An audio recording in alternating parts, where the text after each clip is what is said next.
고린도전서 5장 1절부터 6장 11절까지인데 다 못 읽으니까 조금만 읽겠습니다. 너희 중에 심지어 음행이 있다 함을 들으니 이런 음행은 이방인 중에라도 없는 것이라. 누가 그 아비의 아내를 취하였다 하는도다.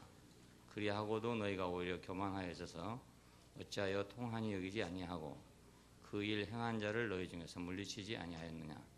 내가 실로 몸으로는 떠나 있으나 영으로는 함께 있어서 거기 있는 것 같이 이 일 행한 자를 이미 판단하였노라.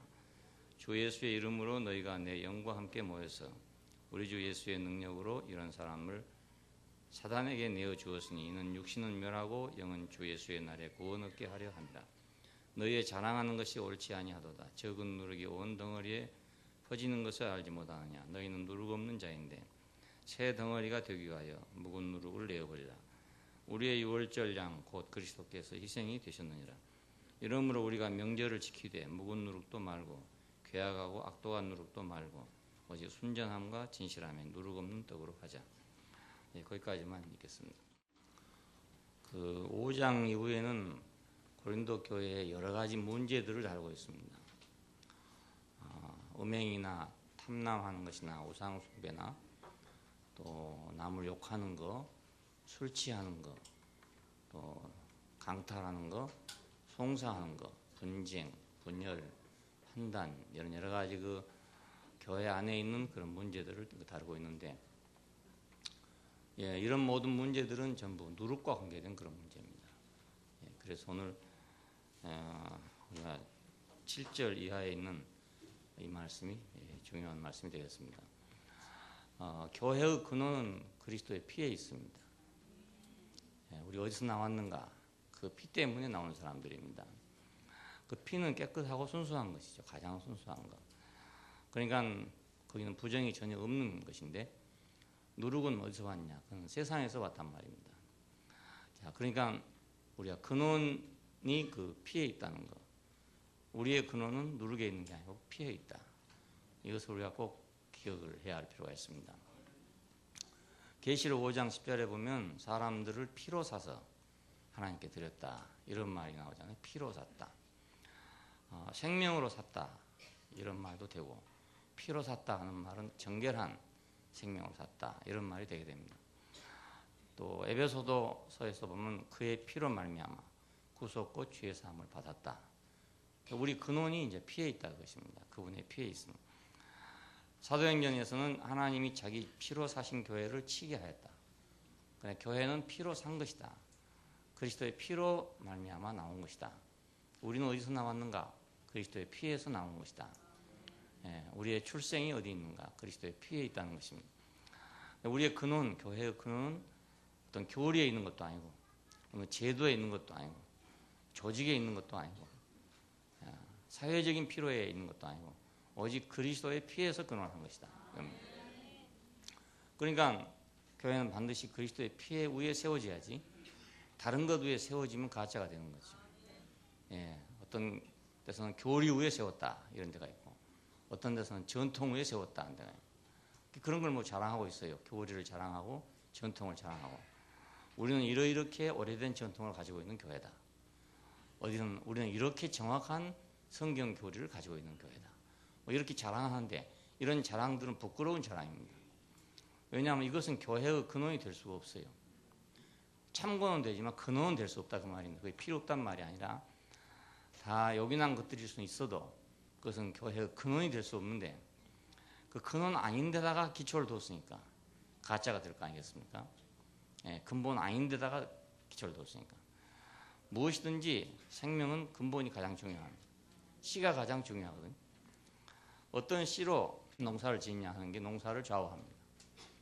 아무리 뭐 농사 기술이 좋고 농부가 열심을 하고 땅이 좋고 아무리 해도 씨를 바꿀 수는 도저히 없습니다. 그러니까 잘못된 씨를 뿌려버리면 잘못된 것이 더 잘 되는 것밖에 없습니다. 똘감을 심어놓으면 게으른 농부 밑에서는 똘감이 적게 열리지만 부지런한 농부 밑에서는 똘감이 더 많이 열릴 거 아니겠습니까? 그러니까 꼭 부지런한 것만 되는 게 아니다 말입니다. 열심히 한다고 되는 것만 아니고 땅이 좋다고만 되는 것도 아니고 씨에 가장 중요한 요점이 있습니다. 우리가 하나님 이렇게 부르는 것, 이것 자체가 굉장히 중요한 것은 씨를 부르는 거거든요. 우리의 근원을 얘기한 것입니다. 그러니까 하나님을 믿는 사람하고 안 믿는 사람의 차이는 뭐냐면 다른 것도 많지만 근본이 다르다. 자기의 근본을 인정하느냐, 근본을 인정하지 않느냐, 여기에서 이제 엄청난 차이가 갈라져 나갑니다. 창세기 1장 1절에서 하나님이 태초에 천지를 창조하셨다 이렇게 선포했는데 여기서 이제 갈라지는 겁니다. 여기서 그것을 인정하느냐 아니면 인정하지 않느냐에 따라서 사람은 갈라져 버리게 합니다. 그 이후에 갈라져 갖고는 이제 뭐 아무리 노력을 하고 애를 쓴다 해도 이미 노선이 틀려버렸단 말입니다. 이게 창세기 2장에 가면 생명나무와 선악을 알게 한 나무로 또 갈라지잖아요. 계속해서 이렇게 갈라져 나갑니다. 그 노선은 맨 처음에 창세기 1장 1절에서 시작된 것입니다. 하나님을 인정하는 사람하고 안 하는 사람하고 이렇게 갈라져 버린단 말입니다. 자, 이것은 무엇 때문에 그렇습니까? 씨 아닙니까? 씨, 결국 근본이 씨니까. 흙은 다 같은 흙이지만 무슨 씨가 뿌려졌냐, 그게 밭을 좌우한 거지 어느 농부가 했냐에 따라서 씨가 좌우되는 건 아니란 말입니다. 농부는 씨를 좌우할 수는 없어요. 흙은 씨를 좌우할 수는 없습니다. 씨가 그 밭을 좌우하게 됩니다.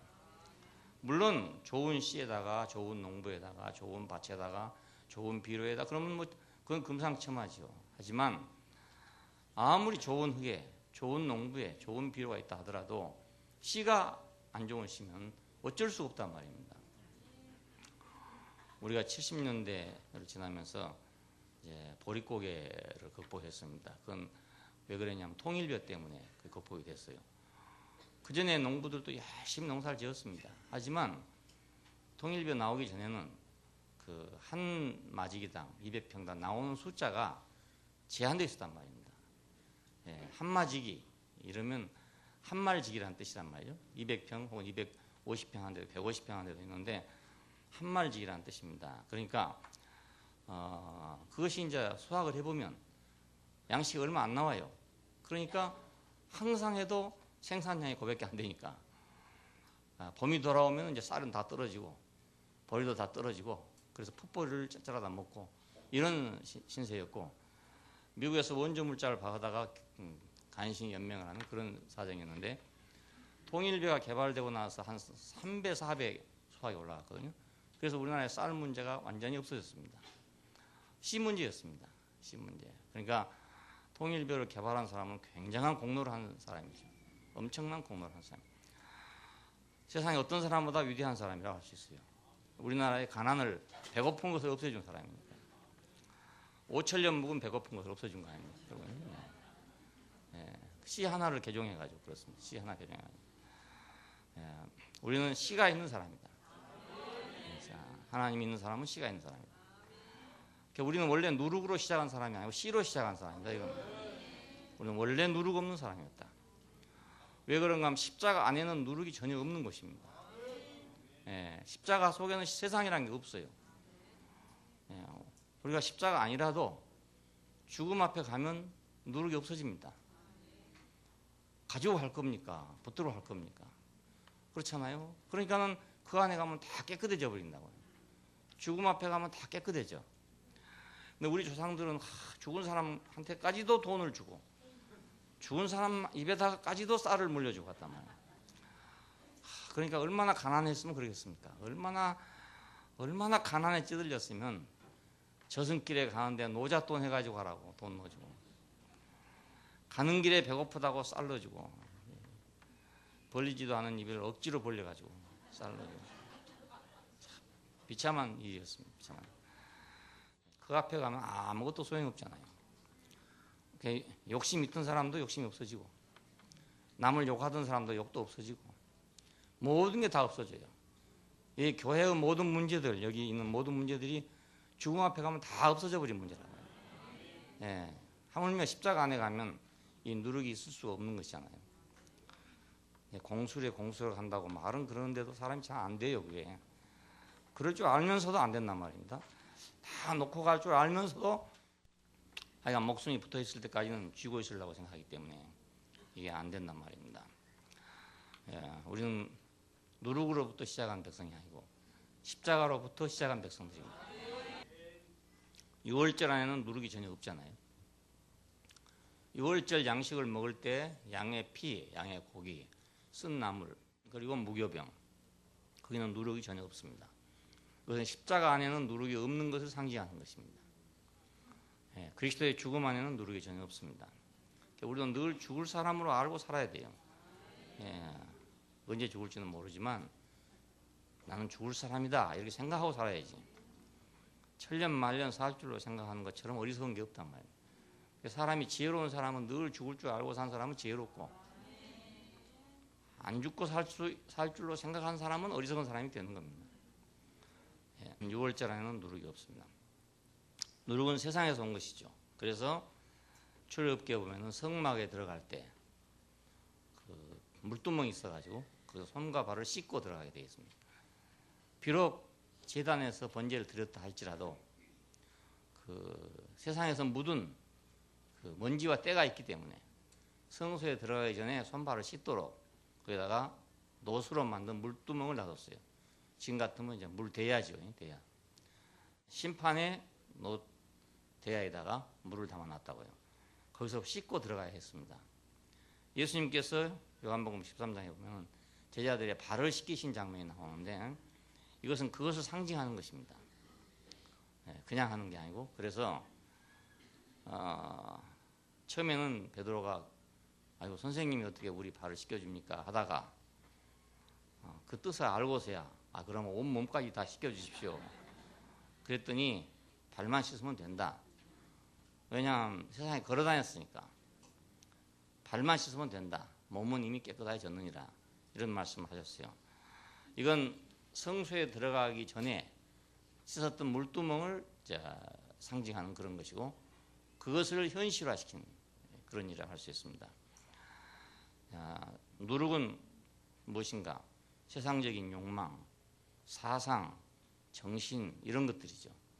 낮게는 인간의 욕망 뭐 이런 것들이지만 또 조금 고급으로 올라가면 사상, 정신 이런 것들이 지금 인간을 오염시키고 있어요.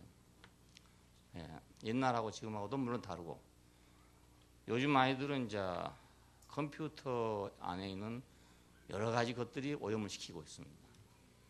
뭐 게임 때문에 공부를 못한다 이런 애들이 많이 나오잖아요. 그 게임 보면 도박 아니면 사람 죽이는 거예요. 이런 거거든요. 이런 것으로 전부 이제 어린아이들의 그 영혼을 갖다가 도배질하는 셈이나 마찬가지. 이런 것들이 전부 이제 누룩이나 마찬가지죠. 세상에서 보고 들은 모든 것들이 다 누룩이라 할 수 있어요. 그런 것들이 이제 사람을 부패케 만든다고요. 그래서 이것이 결국 불의를 낳게 된다. 자, 교회 안에는 이제 뭐 교리주의 이런 건 굉장히 거룩한 것처럼 보인다고. 왜냐하면 성경적으로 성경에 맞게 뭐 성경을 실천한다. 이거 얼마나 거룩한 것입니까? 근데 그걸로 사람을 죽이거든요.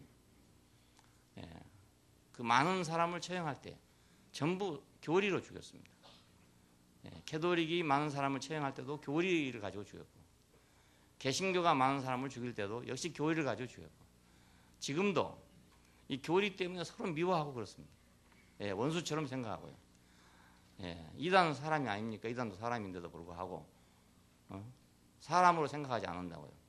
뭐 원수처럼 생각을 해요. 그러니까 이런 것들이 신성하고 같지만 사실은 누룩이죠. 십자가 안에 무슨 교리가 있겠습니까? 그렇잖아요. 교리는 십자가에서 나온 게 아니지 않습니까?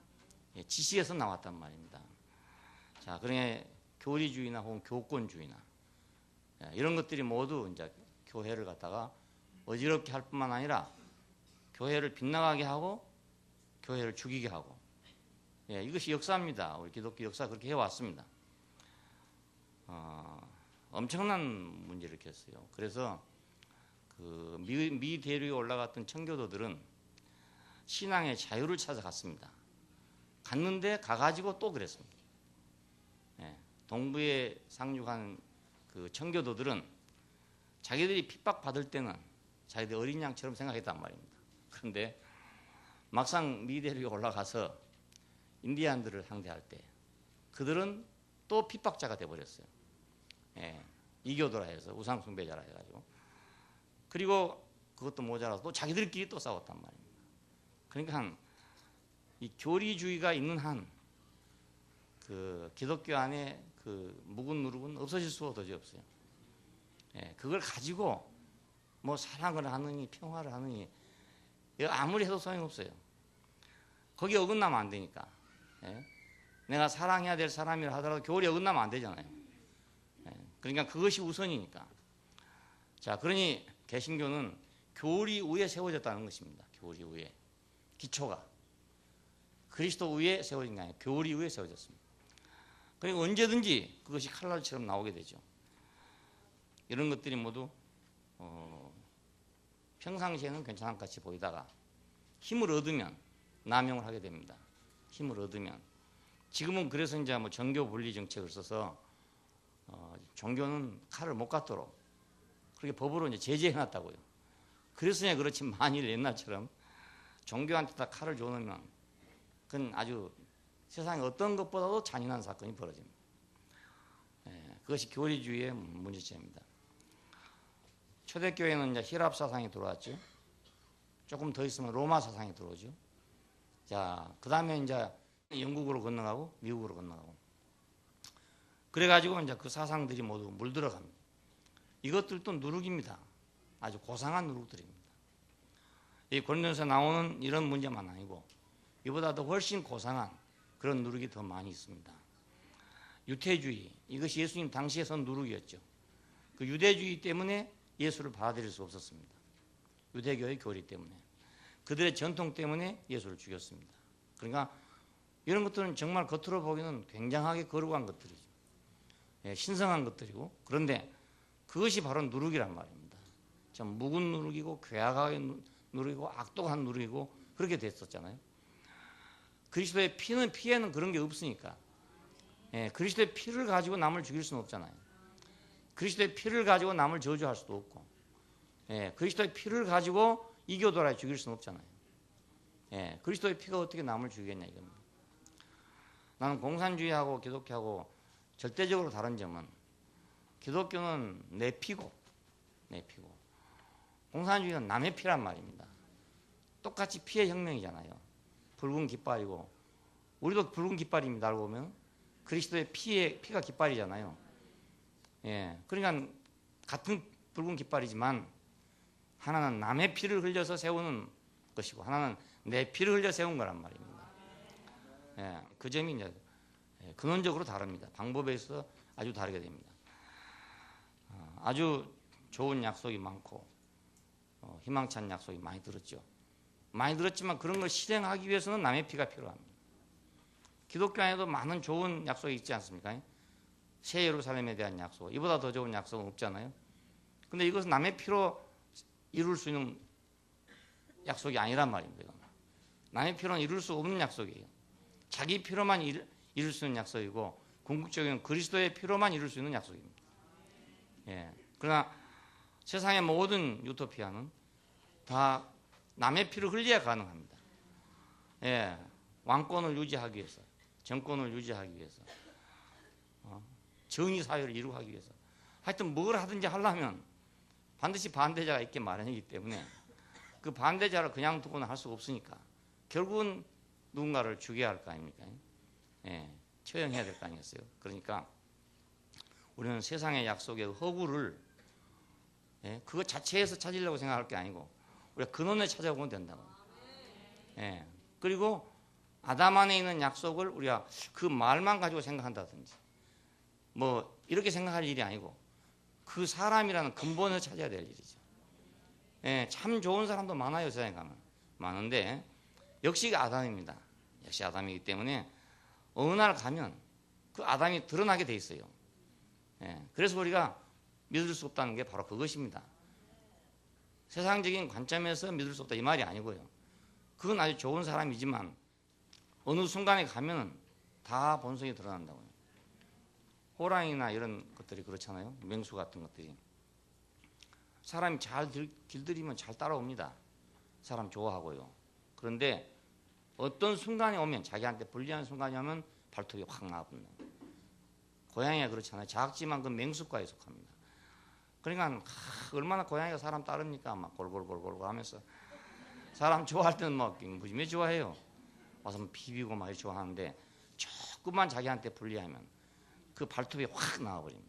딱 오그리고 있던 발톱이 순간적으로 확 나와 긁어버린다고. 맹수근성이라는 게 바로 그것입니다. 그 아담은 그래서 좋은 사람이나 나쁜 사람이나 할 것 없이 결국은 아담이라는 거예요. 그래서 우리가 그리스도의 피로 구속받은 백성이 필요합니다. 예, 피로 구속받았다는 말은 단지 예수님이 피값을 지불해서 우리가 반대급부로 구속을 받았다는 말이 아니고 우리가 피의 백성이라 그 말입니다. 예, 우리가 피를 흘린 백성이라 그 말이죠. 자, 이렇게 구속이 돼야 내가 죽어서 남을 구원하는 그 구원이라 해야 되지. 남을 죽여가지고 평화를 이룬다든지 남을 죽여서 세상을 바르게 한다든지 이건 다 헛일이잖아요. 그럴듯한 모든 약속이 다 있어요. 어디든지 없는 데가 다 없습니다.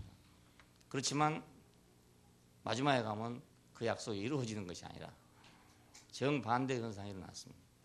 러시아 혁명이 일어났을 때 그 농사 짓는 사람들은 다 농노였습니다. 귀족들의 농노들이었습니다. 약속을 했습니다. 농노에서 해방시켜준다. 약속을 했어요. 해방이 됐어요. 농노는 아니었는데 어디로 가? 집단 농장으로 갔습니다.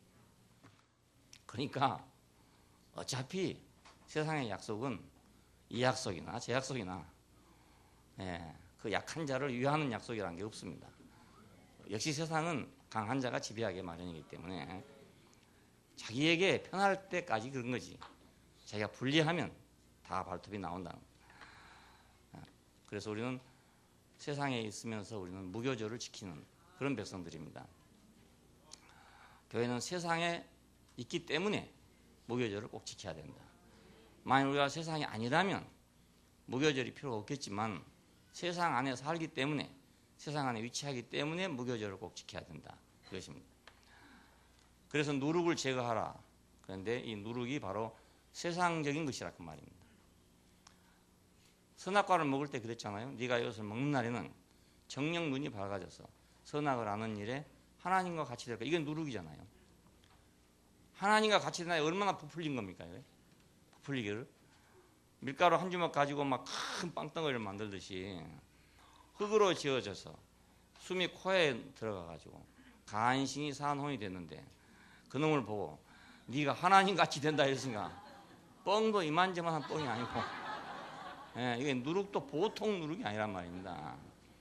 근데 아담은 바로 그 누룩에 오염된 사람입니다. 얼마나 부풀려졌겠어요. 이게 바벨탑까지 간 것입니다. 우리가 힘을 합하자. 성을 높이 쌓자. 하늘에 오르자. 우리 이름을 빛내자. 이게 어디서 나왔어? 뭐 누룩에서 나왔잖아요. 사탄이 부풀려 나가지고 우리는 이걸 제거해야 된단 말입니다. 그 부풀려진 것을 부풀리게 하는 원인을 제거해야 되거든요. 우리가 많이 부풀려지지 않는다면 우리는 헛된 일을 할 수가 없잖아요. 부풀려져 있기 때문에 뭔가를 하지 부풀려지지 않으면 그게 할 수가 없어요. 사람이. 그러니까 모든 문제는 이 누룩에 있었습니다. 그러니까 세상은 근원적으로 누룩입니다. 세상은 근원적으로 누룩입니다. 그래서 근원적으로 따지면 다 흙인데 나오면 뭐 엄청나게 부풀려진 사람, 조금 덜 부풀린 사람, 뭐 여러 가지입니다. 여러 가지 있어가지고 빵을 찌다 보면 좀 덜 부풀린 놈도 있고 좀 많이 부풀린 놈도 그래요. 그 누룩을 잘 넣어놓으면 잘 부풀려가지고 되고 잘못 넣어놓으면 이제 잘 못 불리고 그렇죠. 그 차이지 속에 있는 누룩은 매 한 가지입니다. 우리는 그 누룩을 제거해야 됩니다. 온 집안에서 누룩을 제거하라. 그리고 7일 동안 지킨다. 이 말은 그 7일이라는 게 우리 창조의 단위잖아요. 그러니까 우리의 일생을 의미합니다. 우리 일생을. 교회로 말한다면 교회 시대 전체를 의미하고요.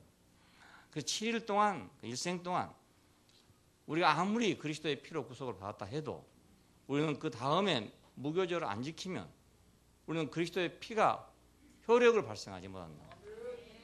그래서 6월절 바로 다음 날 무교절이 진행되도록 되어 있어요. 6월절하고 무교절은 연속된 절기죠. 첫째 날은 6월절이고 두 번째 날은부터는 무교절이다 이렇게 생각하면 되는 겁니다. 세상에 있는 동안 우리는 무교절을 지켜야 된다. 연탄 가게를 하려면 매일 씻어야지. 또 내일 묻을 거니까 씻지 말고 자자. 이러면 안 되잖아요. 내일 또 묻을지라도 또 오늘 씻어야 되는 거예요. 씻고 또 내일 또 묻을지라도 그래야지. 아예 그냥 뭐 어차피 내일 또 묻을 거 모레도 묻을 거니까 씻지 말고 지내자 이렇게 하면 깜둥이가 될 거 아닙니까? 예, 세상에 있는 동안 우리는 무교절을 지켜야 한다. 새 덩어리가 되기 위해서. 그래서 새 덩어리가 되기 위해서. 이 새 덩어리는 바로 교회입니다. 예, 새 덩어리는 새로운 반죽을 의미하는 건데 떡을 하려면 우리가 반죽을 해야 하잖아요. 예, 무교병도 반죽이고 유교병도 반죽입니다. 어차피. 그래서 새로운 반죽. 교회는 반죽입니다. 새로운 반죽. 우리 모든 사람을 지금 한 덩어리로 반죽하는 거잖아요. 예, 다 따로따로 있었는데 거기 물이 들어오면 반죽이 되잖아요. 어떤 빵이 맛있는가? 여러분 다 아시겠지만 반죽을 오래 한 것이 맛있습니다. 그러니까 팔이 아파서 그렇지 하루 종일 주물러 놓으면 그 빵은 진짜로 잘 부풀 뿐만 아니라 아주 맛있죠. 맛있는데 그냥 슬쩍 해놓으니까 맛이 없습니다. 슬쩍 해놓으니까. 그러니까 막 오랫동안 치대가지고 계속해서 그 안에 있는 공기를 다 빼내고 그렇게 해놓으면 아주 고루 부풀어가지고 예, 그 구멍들이 아주 고르고 어떤 잘못해서 어떤 데는 구멍이 이만큼 크고 어떤 데는 조그만 거 이렇습니다. 그러니까 맛이 없죠. 예, 그러니까 우리는 지금 새 덩어리입니다. 반죽은 될 수 있는 대로 많이 해야 된다. 예, 될 수 있는 잘 치대야 된다. 그러니까 뭐 조금 어렵다고 아이고 그만하자 뭐 이 정도 해 가자 뭐 이래 해갖고는 안 되고 완전하게 반죽을 해야 한다. 그래서 이제 옛날에 반죽을 하면 반죽 한 속에 이제 그 헛된 공기를 다 빼내는 거잖아요. 그게 흑벽돌 찍는 데 가니까 그렇게 하더라고요. 그리고 그 토기점 옹기 만드는 집에 가면 그 이제 판자를 만들어 가지고 옹기를 붙이거든요. 그런데 계속 두드려 가지고 늘리는데 왜 그렇게 하는가 했더니 그 안에 공기를 빼내느라고. 요즘에는 기계가 있어 기계에서 아주 공기를 짜내더라고요. 이렇게. 예, 좋은 덩어리가 되려면 그 외부에 있는 게 들어오면 안 되니까 그렇습니다. 헛된 것이 들어오면 안 되기 때문에 아무리 잘 구워놔도 안에가 뭐 뻥뻥 구멍이 뚫어져 있으면 그 옹기가 되겠습니까? 그러니까 불에 들어가기 전에 반죽을 잘해야 되죠. 새 덩어리가 되기 위해서 묵은 누룩을 내어버려라. 우리는 지금 새 덩어리가 되기 위해서 그리스도의 피로 말미암아 구속받은 사람들입니다. 낡은 세상적인 것, 육적인 관념, 습관, 전통 뭐 이런 것들. 그러니까 사람들을 만나보면 그 자기가 원래 있는 게 아닌데 다 어디서 보고 듣고 배운 건데 그걸 마치 본래 자기한테 있던 것처럼 생각하는 사람이 참 많이 있어요. 예, 원래부터 자기가 그런 사람인 것처럼. 근데 원래 그런 사람이 아니단 말입니다. 원래 아닌데 다 어디서 무슨 관념이 들어와서 새로운 게 들어와가지고 그렇게 됐어요. 근데 그걸 잘 모르는 거죠. 오랫동안 그렇게 하다 보니까 모릅니다. 우리 한국 사람들은 어떤 습관과 관념이 있는데 우리는 잘 모릅니다. 그런데 우리가 아닌 외국 사람들이 보면 금방 발견되잖아요. 예. 미국 사람들이 뭐 자기들끼리 아이고 바다 냄새 난다 이러겠습니까? 예, 우리끼리 앉아갖고 아이고 누구 김치 냄새 나 이런 사람이 있습니까? 우리는 김치 냄새도 안 나고 마늘 냄새도 안 나요.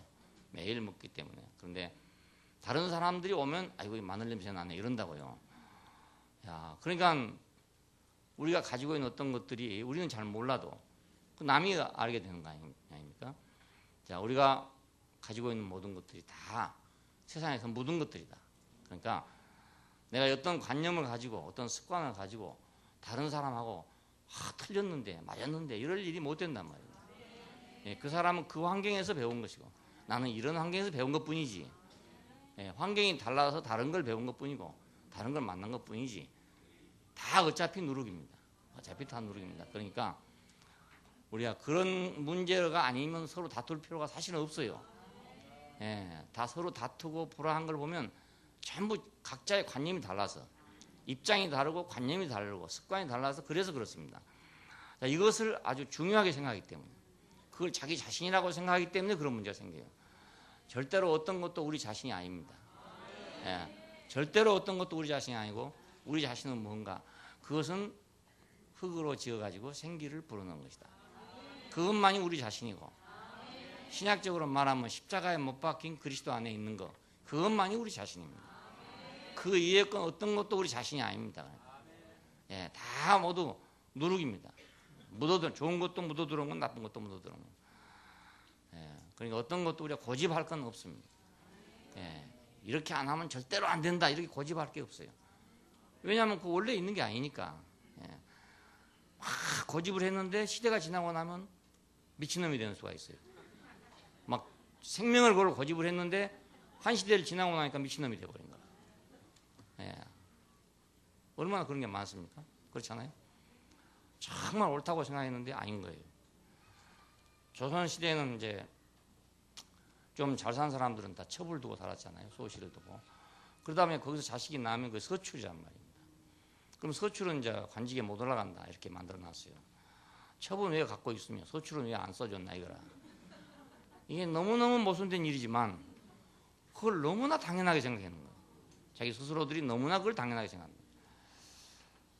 그러니까 이런 것들이 모두 사람의 관념입니다. 그때 당시에 양반들이 생각할 때 뭐 당연하다고 생각했지, 이거 잘못됐는데 모순이 돼, 이런 사람은 1000만 명 가운데 한 명도 없습니다. 예, 그러니까 사람의 생각이란 것은 그 시대에 따라서 세상에서 묻은 거지 결코 원래부터 있는 건 아무것도 없다. 진짜 나는 십자가에 달려있는 그것만 나다. 예, 흙으로 지어진 그것만 나지 그 위에 건 나란 거 아무것도 없어요. 그래서 우리가 그걸 안다면 언제라도 바꿀 수 있잖아요. 못 바꿀 건 아무것도 없다고요. 상투를 쫓고 살던 사람들이 하도 오랫동안 그렇게 하다 보니까 그게 아예 그냥 하늘에서부터 내려올 때 그렇게 한 줄로 생각을 했어요. 그러니까 이제 단발령이 내렸잖아요. 물론 뭐 치욕적인 일이지만 고종 황제가 머리 깎고 이제 단발령을 내리니까 그것 때문에 자살한 사람이 많거든요. 내가 머리를 자를 바에는 차라리 자진하고 죽겠다. 왜냐면 신체 발모는 수지 부모다. 몸에 있는 모든 털이나 이런 것들은 다 부모가 준 것이다. 그래서 손대면 안 된다 이거예요. 이렇게 다 고정이 되어 있기 때문에 그걸 자르는 건 차라리 내가 목숨을 버리는 것만도 못하다, 이렇게 생각했어요. 물론 그것이 뭐 외세, 일본에 대한 어떤 그런 배격 사상 이런 것일 수는 있긴 있지만 그보다도 더 근본적인 것은 바로 관념 때문이었어요. 예, 그러니까 그래도 뭐 사는 게 낫지 뭐. 예? 안 그렇습니까? 사는 게 낫지 죽는 것보다, 그렇지 않습니까? 예, 그건 뭐 머리 안 자르고 그 사는 뭐 하겠습니까? 뭐 잘라도 사는 게 낫지, 그렇잖아요. 우리가 이렇게 생각하면 세상에 어려울 게 아무것도 없습니다. 예, 누구하고 내가 인간적인 관계에 있어서도 그 어려울 게 없어요.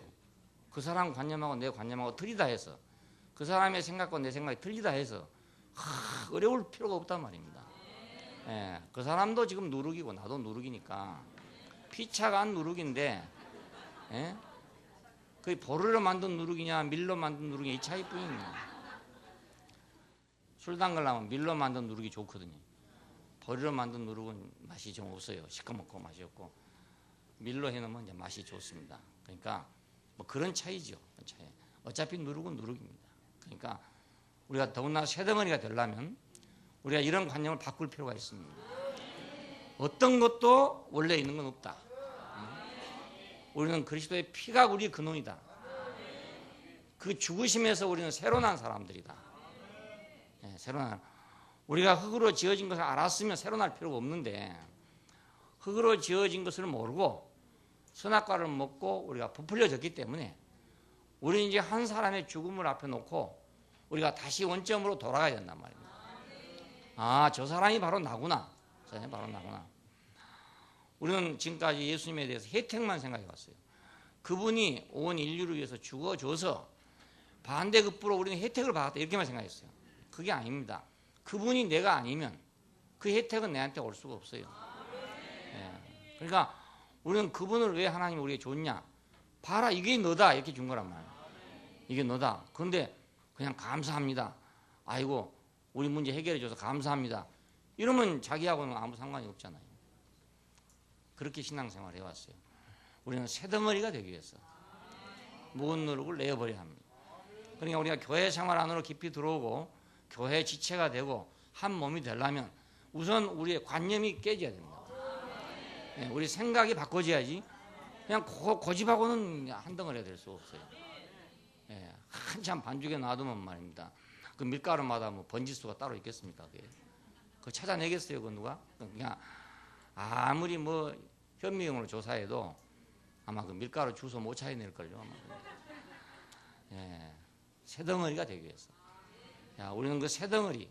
세상은 그러니까 덩어리는 덩어리인데 그 전부 다 누룩으로 된 덩어리니까 완전하게 한 덩어리가 될 수가 없죠. 부풀려진 덩어리니까. 세상 사람들이 모임도 가지고 있고 단체도 있고 여러 가지 있어요. 인데 가보면 아이고 제가 모두 꽂아놓은 보릿자루구나.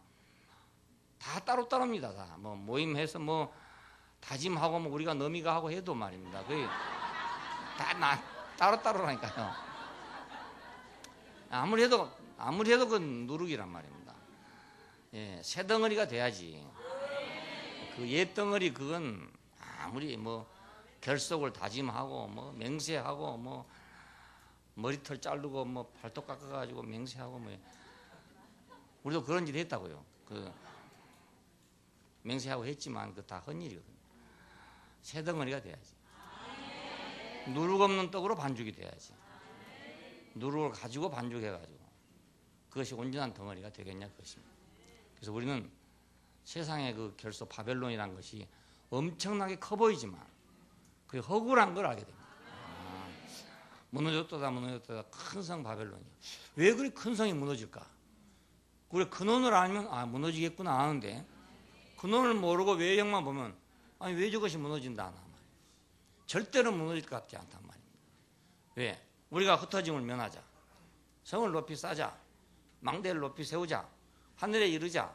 우리 이름을 세상에 빛내자 해놨는데 누가 그걸 허물어지게 하겠습니까? 아무도 허물어지게 할 사람이 없어요. 누가 봐도 허물어질 사람이 없어요. 그래서 그 성이 허물어질 때 모든 상고들이 그걸 보면서 상인들이 그걸 보면서 이상하다. 저 성이 왜 무너지나 이랬다는 거예요. 저렇게 위대한 성이 왜 무너졌나.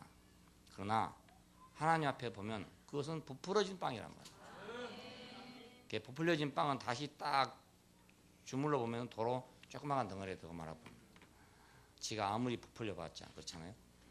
공작이 말이지 자기가 커 보이게 하려고 날개를 쫙 펴가지고 동물 앞에 쓴답니다. 해봤자 공작이죠. 속을 놈이 쏙지 진짜로 쏙겠습니까? 왜 그렇잖아요. 어떤 놈들은 그것만 보고 달아나는 거예요. 엄청나게 커지니까 와 크다 하고 달아나지만 진짜로 아흔 놈 같으면 그렇다 달아나겠습니까? 하나님이 그걸 모르시겠습니까? 성령이 그걸 모르시겠습니까? 부풀려진 걸 모르겠습니까? 그러니까 우리는 아예 속일 생각하지 말고 하나님 속일 생각하지 말고 우리가 새덩어리가 돼야 됩니다. 우리는 하나님 속일 수 없잖아요. 우리가 살던 시골에 가면 바닷가에 가면 가포레로 귀신 눈속인다 이런 말이 있어요. 바닷가에 가면 그 파란 거 있잖아요. 못 먹는 파래. 그걸 보고 가포레라고 그럽니다. 가포레 그러는데 뻣뻣하게 못 먹거든요. 근데 이상하게 그 지방에서는요. 바닷가에다가 정월달이 돌아오면 참 밥을 해다 놔요. 짚을 하고 그 위에다가 밥을 갖다 놓습니다. 바다에 나가가지고 죽은 사람이 많고 이러니까 그렇게 하는데 꼭 그걸 놓습니다. 밑에다가. 그래서 먹지 못할 포레니까 가포레라고 그러거든요. 가짜 포레인데 가짜 포레로 귀신 눈 속인다. 자기들이 만든 귀신이니까 속이지 하나님 눈을 어떻게 속였냐 이거. 우리가 몰랐을 때는 기왕에 몰랐을 때는 솔직히 몰라서 그랬지만 이제 알고 나서 하나님을 속일 수가 없다고요. 속일 수 없어요. 세상은 속일 수 있지만 하나님은 속일 수 없어요. 우리는 새덩어리로 새로운 반죽이 되기 위해서 그리스도 피로부터 시작한 사람들입니다. 교회는 세상 안에서 그래서 명절을 지키는 겁니다. 순전하고 진실하면 누룩 없는 떡으로 명절을 지킨다. 명절은 축제입니다. 축제. 우리가 이스라엘의 사명을 생각해 보면은 이스라엘은 그냥 뭐 때문에 있었던 나라인가, 뭐 때문에 있던 백성인가 생각해 보면 결론적으로 딱 얻어진 한 가지는 그리스도가 오게 하기 위해서. 그밖에는 아무것도 없습니다. 예. 그래 지금 이스라엘 저 있어봤자 헛일입니다. 저는 하나님의 경륜하고는 이제 거의 무관해졌습니다. 왜냐하면 그리스도가 오시기까지 필요한 것이었어요. 창세기 49장에 보면 아주 묘한 그 예언이 있었어요. 그 야곱이 죽을 때 자기 자식들에게 유언을 하잖아요. 근데 홀이 유다를 떠나지 아니하면, 유다에 대한 축복입니다. 홀이란 말은 이제 임금이 가지고 있는 거죠. 홀이 유다를 떠나지 아니하면 치자의 지팡이가 그 발 사이에서 떠나지 아니하시기를 실로가 오시기까지 미치리니 그에게 모든 백성이 복종하리라 해야 되는데, 실로는 사실 어떤 지명입니다. 평화, 평정하다, 안정하다, 번창하다라는 뜻을 가지고 있는 그런 지명이에요. 근데 이것이 이제 메시아의 특징을 상징하는 그런 이름이 됐습니다. 왜냐하면 이스라엘이 가나안 땅에 들어와서 맨 처음에 성막을 갖다 세운 데가 이 실로라는 것입니다. 그래서 사사시대까지 실로는 이스라엘의 예배의 중심지가 됐어요. 예, 그래서 거룩한 성지로 이렇게 되어진 그런 자리인데, 이것이 평화와 평정, 안정, 번창 이런 의미를 갖고 있고, 또 성막이 세워졌던 자리고 이스라엘 백성의 성지였고, 이런 것이 의인화되면서 그리스도를 상징하는 그런 특정한 의미를 갖게끔 되었습니다. 온 회중이 실로에 모여서 거기 회막을 세웠으니, 여호수아 18장에 보면 그런 말이 나옵니다. 거기에 회막을 세웠다. 그래서 실로 사람 이러면 좀 특별한 사람, 뭐 예루살렘 사람 이러듯이 실로 사람 이러면 좀 특별한 사람으로 그렇게 생각을 했어요. 실로 사람 아히야 선지자, 실로 사람의 7대 손이다. 누구를 얘기하면서 굳이 그것을 실로 사람의 7대 손이다 이렇게 말하고 있어요. 그 지명이 아주 신성한 지명이 됐다 이 말입니다. 자, 그런데 이 예언은 유다에게서 그리스도가 나올 것이다, 그런 예언이 되거든요. 결국은 마태복음 1장에 가보면, 자, 야곱은 유다를 낳고 유다는 또 베레스와 낳고, 그래서 예수 그리스도의 족보는 결국 유다의 족보가 됩니다. 유다에게서 그리스도가 왔다 이 말이 되는데, 이것은 유다는 이제 왕권을 가지고 있는 지파입니다. 그 이스라엘 다윗 왕이 이제 유다 지파니까, 그래서 왕권을 가지고 있는 지파니까 이스라엘 왕국의 상징이죠. 그리고 그 왕국은 결국은 다 망했지만 뭐가 왔냐? 그리스도가 왔잖아요. 자, 그러니까 이스라엘 역사를 자세히 읽어보면 그리스도가 오시지 않으면 안 될 역사예요. 예, 그들은 자, 애굽에 있을 때 그리스도가 안 오면 그들은 구원받을 길이 없잖아요. 예, 모세가 없으면 구원을 받을 수가 없어요. 광야에 갔을 때 그들은 여호와가 없으면 살 수가 없어요. 다 그리스도입니다. 알고 보면. 예, 가나안 땅에 들어갔을 때 역시 마찬가지입니다. 참 왕이 있어야 되는데, 다윗 같은 참 왕이 있어야 되는데, 이것이 500년, 600년 동안 흐르는 이스라엘 왕조 속에서 영원한 숙제입니다. 언제 우리는 다윗 같은 왕이 올까? 그래서 다윗은 결국 메시아의 상징이 됐죠. 예, 다윗 같은 왕. 자, 그러니까 이스라엘 역사는 전체적으로 그리스도를 기다리는 역사입니다. 참된 왕, 이스라엘을 구원할 자, 그걸 기다리는 역사예요. 왜냐하면 그 민족이 너무 약하니까, 너무 약한 민족이니까 하늘로부터 오는 구원이 아니면 그 세상적인 상식으로는 살아남을 수 없는 백성이다 이 말입니다. 예, 그러니까 그들은 메시아를 기다릴 수밖에 없었죠. 이스라엘의 모든 예언은 전부 메시아에게 집중되고 있습니다. 왜냐하면 나라가 망하니까요. 나라가 망해가지고 기울어져 가고 도저히 다시 회생할 길이 없어지는 거예요. 그러니까 그들은 항상 어디선가 백마탄 왕자가 와야 된다, 이 생각을 하고 있는 겁니다. 고레스가 왔을 때 그들은 포로에 세방되잖아요. 바벨론 세방되게 되는데, 그 고레스가 그리스도를 대시하는 그런 인물이 된다고요. 심지어 이방 왕이지만 그 왕이 아니었으면 자기들은 해방될 수가 없잖아요. 예. 그러니까 고레스가 그리스도가 되는 거죠. 그만큼 그들은 자기들 힘으로는 살아남을 수 없는 백성이고, 오직 어떤 독특한 구원자가 와야, 그런 절대적인 구원자가 와야만 살아남을 수 있는 그런 백성의 환경을 가지고 있었기 때문에, 운명을 가지고 있었기 때문에 그들의 전 역사는 그리스도를 기다리는 역사입니다. 그래서 예수 그리스도가 오신 거예요. 만일에 다른 나라 같았으면 그리스도가 필요가 없잖아요. 자기들이 해 나가니까. 미국 같은 나라는 더군다나 그리스도를 배격하는 나라입니다. 어떤 말로 하면, 왜냐하면 그 시민 사회잖아요. 그 왕정 사회에서 그것이 계속 발전해 가지고 시민 사회로 결국 마지막에 발전해 갔습니다. 이것은 왕들은 못 믿겠다 이것이죠. 예, 왕들이 폭정을 하고 이런 게 못 믿겠고 결국은 시민들의 혁명이 일어나고 이래 가지고 서구 사회의 마지막이 이제 미국으로 가기 때문에 미국은 절대적인 영웅이랄지 이런 걸 요구하지 않는 거예요. 예, 그러니까 어떤 사람이 너무너무 위대해져 가지고 온 국민이 메시아처럼 생각한다. 이러면 안 되는 거예요. 그러면 시민사회가 붕괴된다 이겁니다. 예, 나폴레옹을 왜 그 귀향을 보냈습니까? 황제가 되니까 안 된다 이겁니다. 그의 업적이 굉장한 걸 알지만 그러나 황제가 될 수는 없다. 왜 그들은 황제를 버리고 지금 혁명을 한 거 아닙니까? 혁명을 했는데 또다시 황제가 생기면 안 되거든요. 결국 나폴레옹은 그래서 유배가 되게끔 되고 마지막은 비참한 최후가 되게끔 됩니다. 마찬가지로 미국도 그런 황제가 될 만한 사람이 나왔다. 그러면 누가 죽인지 모르게 죽여버립니다. 링컨도 그래서 암살당했고 케네디도 그래서 암살당했단 말이 있습니다. 예, 절대로 용납하지 않는다. 어떤 절대적 권세, 절대적 권위를 가지고 있는 사람을 용납할 수 없다. 그런데 거기는 그리스도는 못 올 것 같아. 그 나라에는. 그 역사 자체가 그리스도를 원하고 있지 않아요.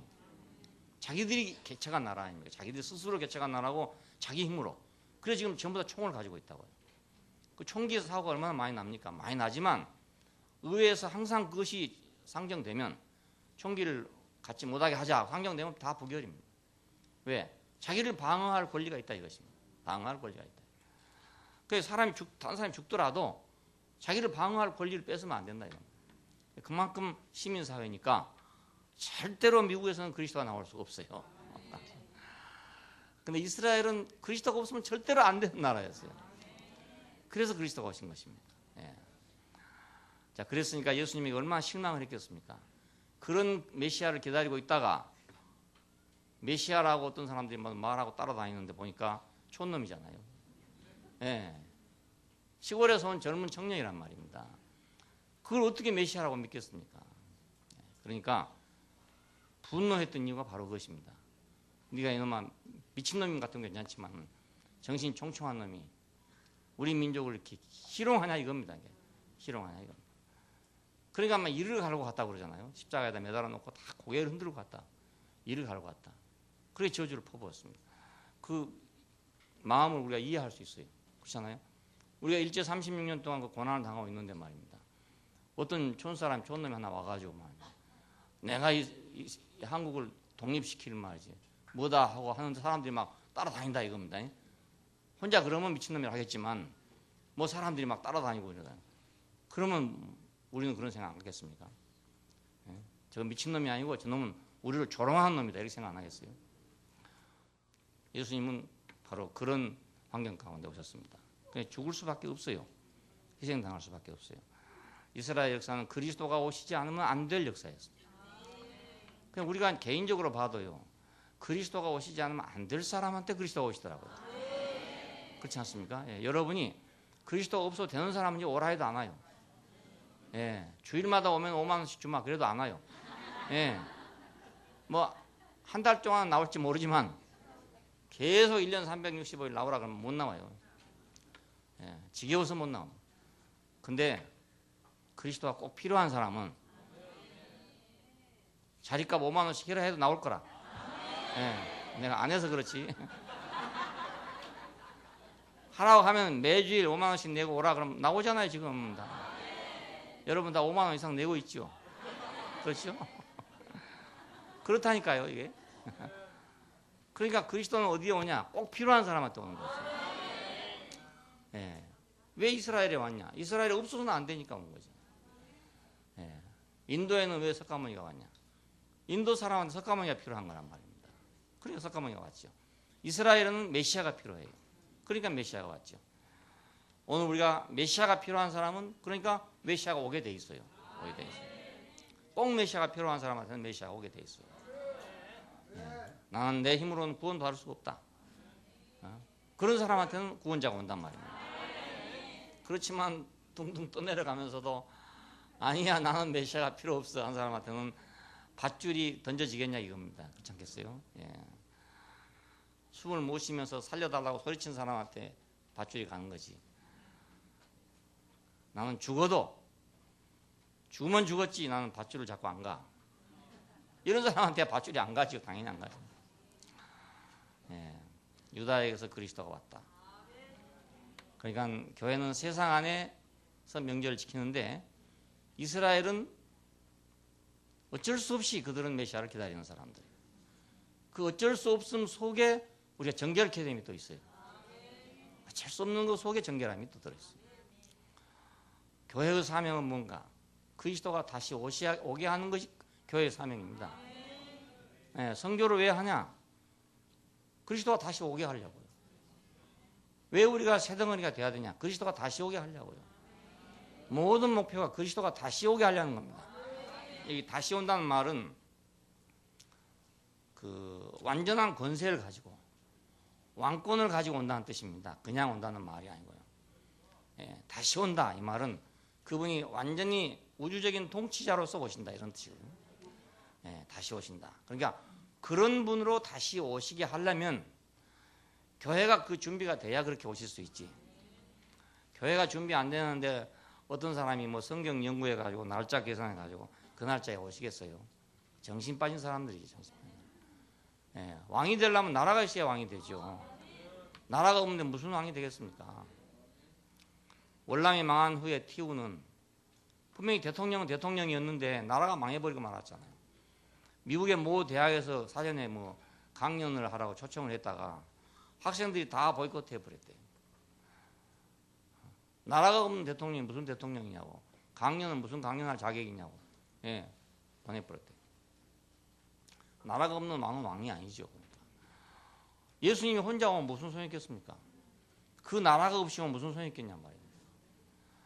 이번에 지금 우리나라에서 한 분은 북한으로 가서 김정일을 만나게 돼 있고 한 분은 미국으로 가서 부시를 만나게 돼 있습니다. 예. 근데 부시가 오라고 하지 않은데도 갈 수가 있습니까? 못 가지요. 예. 오라 하지 않는데 어떻게 갑니까? 예. 남의 집도 오라 안 하면 못 가는데 미국 사람들 초대 안 하면 절대로 못 가거든요. 절대 못 가요.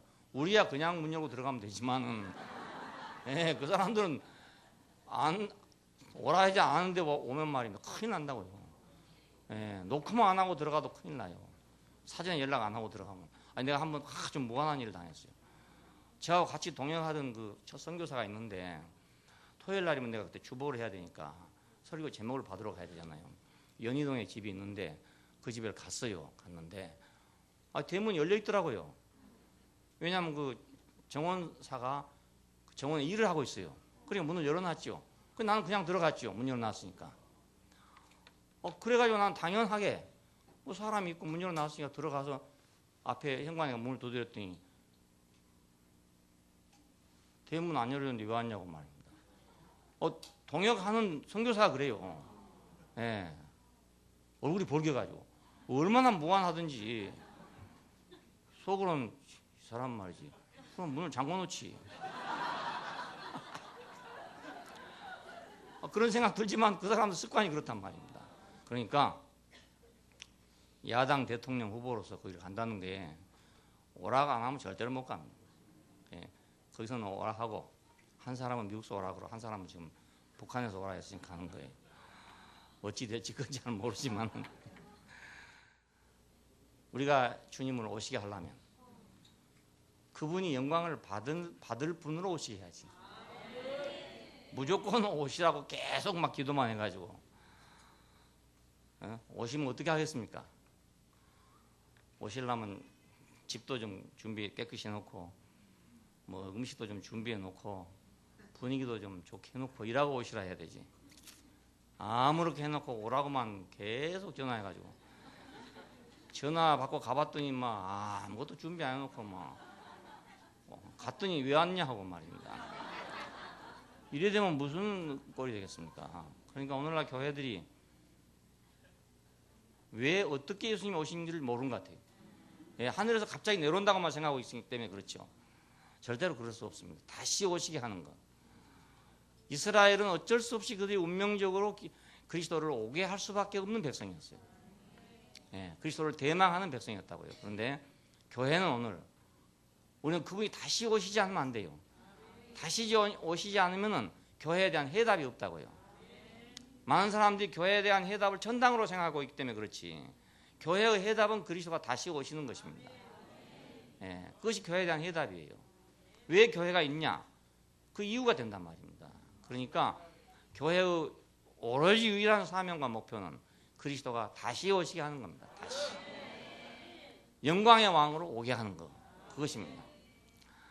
주 예수여 어서 오시옵소서. 성경의 마지막인 요한계시록 마지막 말이 그 말입니다. 주 예수여 어서 오시옵소서. 내가 진실로 속히 오리라. 내가 진실로 속히 오리라 했더니 주 예수여 오시옵소서. 주 예수의 은혜가 모든 자들에게 있을지어다. 이것이 성경의 마지막입니다. 마지막입니다. 예, 마지막 구절. 그러니까 성경 전체를 통틀어서 목표는 어디 있냐? 주 예수여 오시옵소서. 그러니까 우리가 이제 그분을 오시게 하려면 그 순전함과 진실함에 누룩 없는 떡으로 우리가 축제를 해야 된다 이겁니다. 네. 누룩 없는 떡이신 바로 그리스도를 먹고 누리는 잔치를 통해서 그리스도의 신부는 성숙해지게 됩니다. 우리가 잔치를 통해서 사람이 성숙해집니다. 네. 그리고 성숙한 신부라야만 신랑을 또 맞이할 수 있습니다. 네. 성숙한 신부라야 그리스도를 영화롭게 할 수 있습니다. 하지만 다시 오게 할 수가 있다 그 말입니다. 다시 온단 말은 그를 참으로 영화롭게 한다 그 말이거든요. 오늘 교회를 통해서 그분은 그만큼 교회만큼 영화로워집니다. 중세 캐토릭을 통해서 예수는 그렇게 영화롭게 됐죠. 근데 그게 세상적인 영화로움인 것입니다. 예, 굉장하지 않습니까? 그 교황이 막 그 엄청난 뭐 보석을 달고 강이 뭐냐면 그리스도를 영화롭게 한다 그 뜻입니다. 예, 왜냐하면 자기도 그리스도의 종이니까 종이 그만큼 영화로우면 주인은 얼마나 영화롭겠냐 이 말입니다. 그러니까 나쁘게 생각하면 안 돼요. 예, 내가 좋은 그리스도의 종으로서 이만큼 영화로우면 우리 주인은 얼마나 더 영화롭냐 이런 뜻입니다. 그러니까 화려한 옷을 입고 있잖아요. 화려한 옷을 입고. 신부가 아름다워지면, 신부가 성숙해지면 신랑은 영화로워진다고요. 신부는 영화로워져요. 신부가 영화로워지지 못하면 신랑은 영화로워질 수가 없는 거라고요. 혼자 영화로워질 수 없어요. 그러니까 신부가 영화로워지려면 누룩 없는 떡이신 그리스도를 먹고 성숙해야 되는 거죠. 성숙해. 네, 그래서 무교병을 먹으라는 것입니다. 이 무교병은 창세기 19장에 보면은 천사들을 대접한 양식이었습니다. 아브라함의 집을 방문한 천사가 3명이었잖아요. 그 중에 한 명은 이제 사람들이 말하기를 하나님이었다 이렇게 말하는 거예요. 둘은 천사였다는데 그 천사들을 대접할 때 무교병을 내놓고 대접합니다. 무교병을. 그러니까 하늘에서 온 천사들은 부풀린 떡을 안 먹는가 봐요. 예? 유교병을 안 먹고 무교병을 먹는 모양이라. 맛이 없는데도 우리 같으면 푹신푹신한 부풀린 빵을 줘야 될 것 같은데 무교병을 줬대요. 그러니까 하늘의 사람들은 누구든지 다 부풀린 것을 먹는 사람들이 아니고 순전하고 누룩 없는 떡을 좋아하는가 봐요. 그렇잖아요. 그러니까 뭐 교회에서 요즘 보니까 막 장로 하려고 굉장히 막 노력한다더라고요. 예, 장로 하려고 막 돈도 쓰고 막 선거하고 막 야단이라 하더라고요. 물론 총회장 하는 데는 더 말할 것도 없습니다. 거기 가면 막 그건 정말 막 완전히 막 국회의원 선거 못지않게 그렇게 막 선거판이 벌어지는데 이 사람들은 무교병을 안 먹고 유교병을 먹는 사람들 같아요. 예, 부풀린 떡을 먹는 사람들. 천사들을 대접할 때 무교병으로 대접했다. 그 사람들한테도 무교병을 좀 먹게 해야 될 건데 잔뜩 유교병을 먹으니까 부풀려져가지고 더 부풀리려고 더 높아져 보려고. 출애굽기 12장에는 6월절이 나오죠. 거기는 어린 양의 고기와 무교병과 쓴나물을 같이 먹어라. 무교병과 쓴나물을 아울러 먹어라. 그러니까 우리가 그리스도를 먹으려면 무교병과 쓴나물을 아울러 먹은다. 그 말입니다. 양고기만 먹으면 맛있죠. 고기 중에 제일 맛있는 고기가 양고기랍니다. 우리나라에는 양이 별로 없으니까 염소고기로 생각하면 됩니다. 누린내가 좀 난 것 같지만 염소고기처럼 맛있는 고기가 없어요. 먹어보면 소고기보다 훨씬 맛있습니다. 부드럽고 달고 맛있습니다. 오늘 점심은 모두 염소탕으로 와. 좀 비싸서 흠이지. 그거 잘하는 데가 없다는 게 흠입니다. 충주에 갈 때 우리는 순태 형제하고 늘 그 염소탕 하는 집에 갔어요. 참 잘해요. 그러니까 그때 먹어보니까 이래서 양고기가 좋다는구나. 그게 알았어요. 술 중에는 백포도주가 최고고 고기 중에는 양고기가 최고고 이것이 뭐 아라비안 나이트에 나오는 얘기라고 합니다. 자, 양고기를 먹으면 그것만 먹으면 좋은데 그 말이죠. 좋은데 무교병과 쓴나물을 같이 먹어야 된다. 그래야 소화가 잘 된다 이겁니다. 너희는 7일 동안 무교병을 먹고 아까 말씀드린 대로 일생 동안, 전생애 동안, 교회의 시대 동안 우리는 무교병이 필요하다. 무교절을 지키라. 그래서 무교절을 지키라. 이달 15일은 여호와의 무교절이니 7일 동안 너희는 무교병을 먹을 것이요. 그 첫날에는 너희가 성회로 모이고 마지막 날 제7일에도 성회로 모이고 아무 노동도 하지 말라. 자, 이거 이제 이스라엘에 주는 영원한 그 언약을 위한 그 명령입니다. 그러니까 너희는 7일 동안 무교병을 먹어라. 우리의 일생 교회의 때 이때는 무교절의 때입니다. 예, 뭐 예수님께서 우리를 구원의 천당에 보내준다. 고기만 먹고 말자 이 말이나 마찬가지. 물론 먹는 것도 아니지만 그렇게 하는 셈이나 마찬가지잖아요. 그 양고기가 유효하게 되려면 그리스도의 피가 유효하게 되려면 우리는 무교병과 쓴나물을 아울러 먹어야 된다. 오늘이 교회 생활이잖아요. 이것이 우리가 거듭난 삶을 유효하게 하려면 성수하게 하려면 무교병과 쓴나물이 필요하다. 예, 우리가 교회 생활을 성수하게 하려면 우리는 무교병과 쓴나물을 곁들여 먹어야 된다. 예, 그래도 뭐 하나님 은혜 아닙니까? 그냥 무교병과 쓴나물만 먹어라 그러면 그것도 곤란할 텐데 그래서 양고기를 곁들여 주니까 얼마나 좋습니다. 예, 여러분 식탁에다 김치만 놔도 김치만 먹으라 그러면 어떻게 되겠습니까? 밥 먹을 때 김치 먹으면 맛있지만 그냥 김치만 먹으라 그러면 속 아파서 못 먹는다고. 예, 무교병과 쓴나물만 먹어라 그랬으면 얼마나 속이 아프겠습니까? 그런데 이거 세상에서 제일 좋은 고기인 양고기를 주면서 무교병과 쓴나물을 같이 어울려 먹으라니까 못할 일이 없잖아요. 아이고 양고기만 주시면 좋을 텐데 무교병과 쓴나물은 맛없는데 왜 그것까지 먹으라 하나 이래 할 일이 아니고 아이고 이렇게 좋은 고기를 주시는데 무교병과 쓴나물을 먹으라 하는데 그게 무슨 문제냐 이렇게 생각해야 되죠. 예, 그리고 또 모르죠. 뭐 그 영양학적으로 그렇게 먹어야 더 좋은지도 모르겠습니다. 예, 밥도 우리가 밥만 먹으면 좋은 게 아니고요. 채소나 이런 거 같이 먹어야 되잖아요. 채소 이런 건 사실 영양가가 없거든요. 영양가가 없고 그냥 뭐 지푸레기 같은 거나 똑같아요. 그런데 왜 그걸 먹어야 되냐? 밥만 먹으면 안 되느냐? 그거에 들어가 가지고 지푸레기 역할을 해줘야 그래야 뱃속에서 발효가 잘 된다고요. 예, 그래서 채소를 먹는 거지 채소 먹는다고 뭐 영양가 있는 거 별로 없습니다. 비타민은 좀 있지만 대부분 다 섬유질입니다. 다 섬유질이니까 우리가 생각하면 스펀지 같은 거죠, 그냥. 예, 근데 그 스펀지 같은 구멍이 많이 나야 그 안에 세균이 잘 번식한다고요. 밥만 먹으면 떡이 돼가지고 세균이 속에서 번식을 못하는 거예요. 예, 들어갈 데가 없으니까. 근데 이놈이 채소가 들어가면 뭐 섞어줘가지고 엉성하게 만들어주니까 그 안에 세균이 들어가 번식을 잘한다 이 말이에요. 무교병과 쓴나물도 아마 그래서 필요한지 모르겠어요. 우리가 그리스도를 먹을 때 무교병과 쓴나물을 같이 먹어야 거의 발효가 잘 돼서 소화가 잘 되는 것 같아요. 부작용이 없고요. 예, 근데 고기만 먹어놓으면요, 고기만 먹어놓으면 안 돼요. 방구가 너무너무 끓이고. 예, 아무개가 황제 다이어트 한다고 고기만 먹었다가 못 먹었잖아요. 옆에 사람이 못 살겠다니까. 하도 냄새가 끓여가지고 지나가요. 예, 그때 역시 무교병과 쓴나물이 필요하다 이 말입니다. 우리가 십자가에 못 박힌 예수만 그냥 먹으면 편안하고 좋잖아요. 그거 다 해줬으니까. 우리 모든 일을 다 이루어줬으니까. 얼마나 편안하고 좋습니까? 근데 그 편안하고 좋은 것만 갖고 있다가 보면 그게 떡덩어리가 잘못돼가지고 꿀린내가 날 때가 생긴단 말입니다.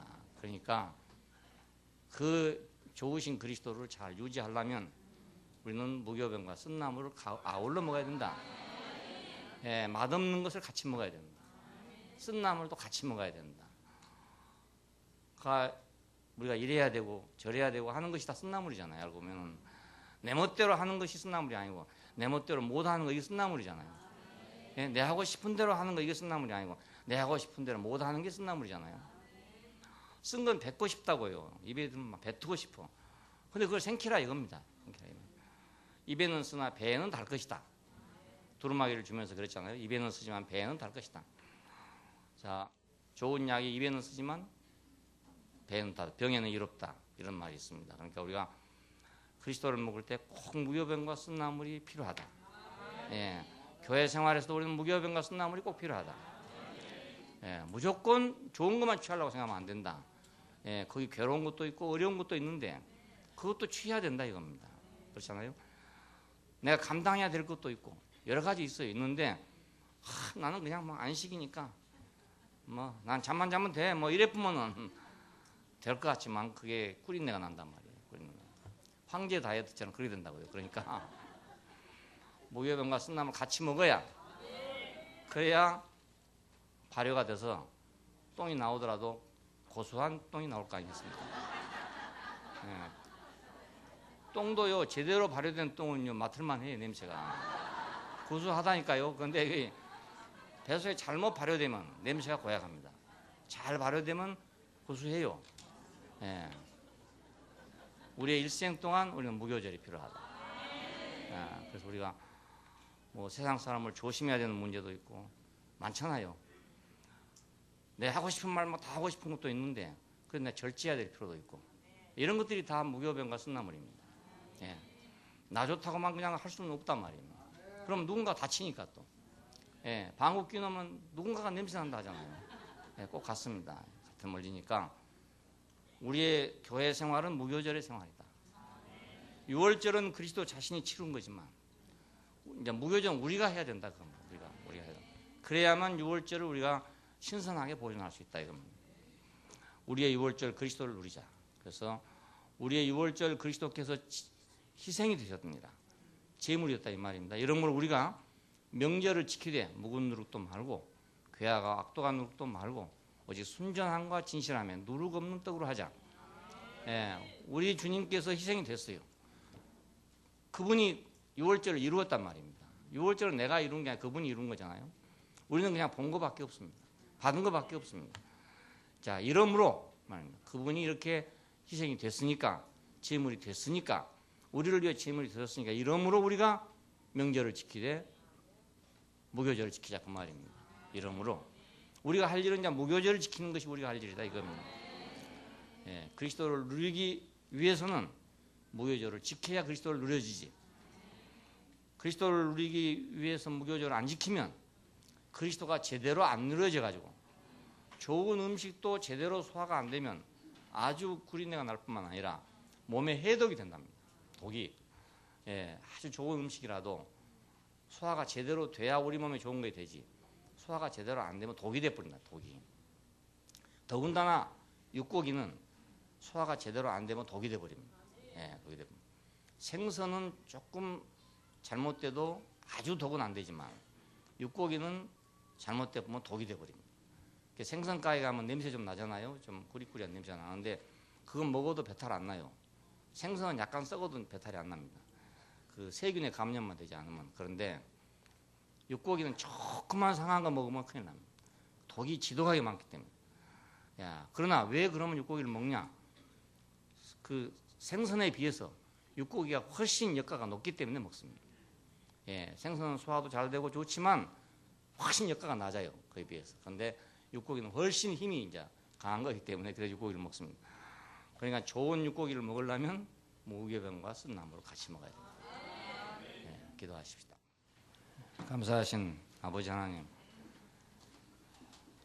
우리 위해서 희생이 되시고 제물이 되시고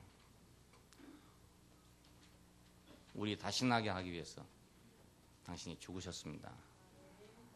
이 새 생명을 유지하고 이 새 생명을 한 덩어리가 되게 하고 이 새 생명을 성숙하게 하기 위해서 우리에게 무교절을 주신 걸 감사합니다. 우리에게 일어난 모든 문제들이 이 무교절에 관계되기 때문에 오늘 교회의 모든 문제는 무교절로 해결하고 무교절 안에서 그리스도를 더욱 신선하게 누리도록 축복하여 주시기를 원합니다. 주 예수님 이름으로 기도합니다. 아멘.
사도들과 선지자들 이 집 위에 터를 닦고 생명으로 양육하여 하나님의 권속된 저것 같은 모양으로 수정같이 맑게 보여 어린 양의 신부로서 하늘에서 내려오네. 교회 안에 사는 우리 사랑으로 살아가네. 옛사람은 장사되고 새사람이 태어났네. 그리스도 먹고 마셔 그의 성품 표현하는 주님 주신 이 자리엔 천국 잔치 풍성하네. 우리 모두 이 잔치에 구름바다 이끌렸네. 세상에서 볼 수 없는 이 잔치를 누리리라. 유대인도 이방인도 십자가로 처리되고 하나님의 것처로서 지어지면 지어지네. 사도들과 선지자들 이 집 위에 터를 닦고 생명으로 양육하여 하나님의 권속된 저것 같은 모양으로 수정같이 맑게 보여 어린 양의 신부로서 하늘에서 내려오네. 하늘에서 내려오네. 하늘에서 내려오네.